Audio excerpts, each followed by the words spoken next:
Hello, I'm the tax guardian.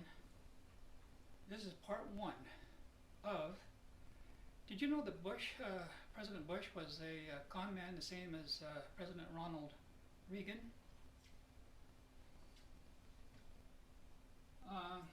This is a picture of Bush signing the $330 billion tax cut bill, May 28, 2003.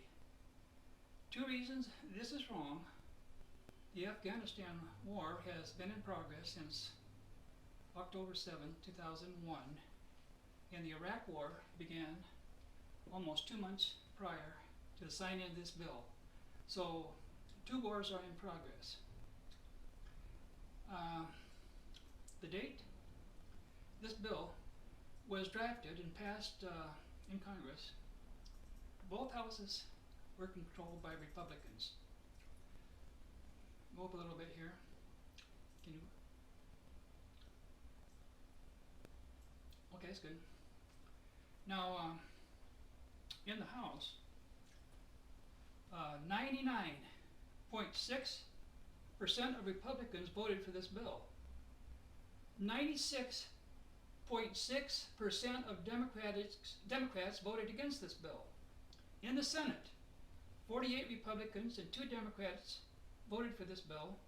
3 Republicans, 46 Democrats, and 1 independent voted for this bill. And Vice President Dick Cheney broke the 50-50 tie by voting yes to pass this bill in Congress. This proves the Republican Party is the party of the rich. They voted for 2 wars, but not taxes to pay for them.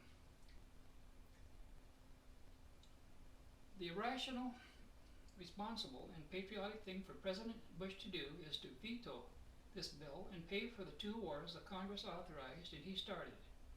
He did just the opposite, made the 201 across-the-board tax cuts on income effective in 2003 through 2010, that is 8 years, and reduced the tax on capital gains and dividends to 15% beginning in 2003 through 2008. 2 of the other main sources of income of the wealthy, creating huge deficits while 2 wars were in progress. This is war tax desertion, deserving of the death penalty. While thousands of men are being injured and killed in Iraq and Afghanistan, Bush gave himself, his cabinet, and corporate executives a huge tax cut. Bush said at the beginning of this bill, in the photo, we are helping workers who need more take-home pay. That's a distortion. This graph by the Tax Policy Center shows here that the top 0.3%, they got 24.7% of the Bush tax cuts. That's less than 1%. Whereas the bottom 27.3%, they got only 2.1% of the Bush tax cuts. This shows Bush was a con man. He failed to mention the tax savings of the top 8% here. If we add, top 8, so 0.8%. If we add these 2 columns together, that's less than 1%. Their share of the Bush tax savings was greater than the bottom 75 if we add these 3 columns together here. That's 75.1% of taxpayers here. This less than 1% got more. That is deception when you sell a bill that contains huge tax savings for the richest Americans by saying it helps workers. Let's not stop here. The next chart shows the estimated tax savings just for capital gains and dividends for President Bush, Vice President Cheney, and each cabinet member from Representative Henry Waxman's website. Now these are the names over here of Bush and his cabinet and their position and their estimated tax savings here on capital gains and dividends. Now, I'm not going to read all these names and numbers, but here at the bottom here it says the average per member estimated tax savings on dividends and capital gains was $42,158.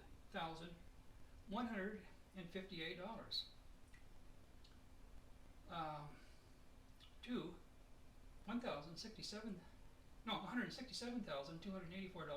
Now that's per year. Now I'm going to take a look at this picture again here. We've seen it before.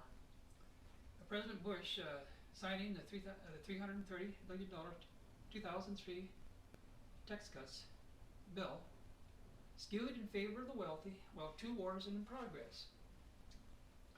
Now this is Bill Thompson. He is chairman of the Ways and Means Committee in the House. He helped Bush push this bill through the House here. This is Bill Frisk. He is the Senate Majority Leader. He helped Bush push this bill through the Senate. Now Bill Frisk here on PBS, he said these Bush tax cuts would make the deficits disappear. Let's see if that's true or not. Oh, hold it just a minute. This right here is Donald Evans, Secretary of Commerce. Now, according to the Henry Waxman website here, his estimated tax savings on capital gains and dividends is $68,370, all the way to $595,843, and that's per year. Now this is John Snow. He's the Secretary of the Treasury. According to the Henry Waxman website, his estimated tax savings on dividends and capital gains here is $331,594 to $842,377 per year. This bill reduces their taxes on dividends and capital gains besides income for 6 years on capital gains. And no, well, on income it's 8 years, but on capital gains and dividends it's 6 years. Now Bush here is using his power as president to cut his taxes and his friends' taxes here during 2 wars, increasing the national debt. That's un-American. Now, before we go to President Bush here signing the Tax Increase Prevention and Reconciliation Act of 2005, here are some of Bush's misleading and false statements. Okay. State of the Union Address, January 28, 2003. Bush said, "We should also strengthen the economy by treating investors equally in our tax laws. It's fair to tax a company's profits. It is not fair to, again, tax the shareholders on the same profits. To boost investor confidence and to help the nearly 10 million seniors who receive dividend income, I ask you to end the unfair double taxation of dividends." Well, Bush is playing long. The reason for the double taxation: corporations and individuals are taxed differently. Corporations mostly flat, individuals progressive. But there's another defect in his arguments. Not all corporations pay taxes on profits, or very little. Here's a chart of 30 large corporations that paid no federal income tax in 2008 to 2010. Now, just a minute. This chart here is by the Citizens for Tax Justice. Well, these are the names over here. These are the profits right here. Now, I'll give you the total on these companies here. It's 160 billion, 341 million. Guess what? They paid absolutely zero taxes in this period of 2008-2010. Besides that, this column here with these minus figures here is called negative tax liability. That means they received this amount of money in terms of subsidies and tax credits from the government without paying any taxes. Now that's wrong. But that's not my reason for showing you this chart here. I have another reason. Let's go up here. I checked all these companies, and they all paid quarterly dividends during this period except for 2 or 3. And this is just the top of the iceberg. So what Bush is saying is unfair to Uncle Sam. Well, under his tax proposal, these companies that pay no tax on profits, their shareholders would pay no tax on dividends.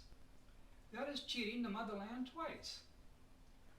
Corporate profits come from the exploitation of the nation's natural resources, the labor force, the infrastructure, and many services and benefits provided by the federal government.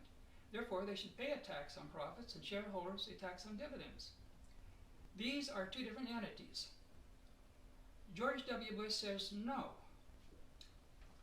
Now, the fairest way to eliminate double dividend taxation is not to eliminate taxes on dividends totally, as Bush proposes, but to tax dividends as ordinary income and give a tax credit to shareholders of the amount the tax corporations paid on their dividends. That's fair. If they paid no tax, there's no tax credit. The problem, Congress is not fair-minded. That is the majority. And fail to fix the tax code because many congressmen are shareholders of these corporations, receive dividends, and they contribute to their election campaign. For that reason, fixing the tax code should be taken out of the hands of Congress and put into the hands of non-partisan tax experts. Now, this is the State of the Union address, January 20, 2004. Bush said, in 2 weeks, I will send you a budget that funds the war, protects the homeland, and meets important domestic needs while limiting the growth in discretionary spending to less than 4%. This will require that Congress focus on priorities, cut wasteful spending, and be wise with the people's money. By doing so, we can cut the budget in half over the next 5 years. Let's take a look at that statement. You will send the Congress a budget that funds the war and protects the homeland. But here's the defect. Fund, but not raise taxes to pay for. He will put the cost on Uncle Sam's credit card. He says this will require that Congress focus on priorities, cut wasteful spending, and be wise with the people's money. That is BS. And he says by doing so, we can cut the deficit in half over the next 5 years. Let's take a look at the deficits here. Now, Bush made that statement in 2004, and that was in January. He didn't know what the budget deficit was for 2004. So he must be speaking of the budget for 2003. It was 377.6 billion. Now, he says we can cut that a half over the next 5 years. Well, let's count up here. 5 years. 1, 2, 3, 4, 5. 2009. He didn't cut it in half. The budget deficit was 1.4 trillion. It's not even close.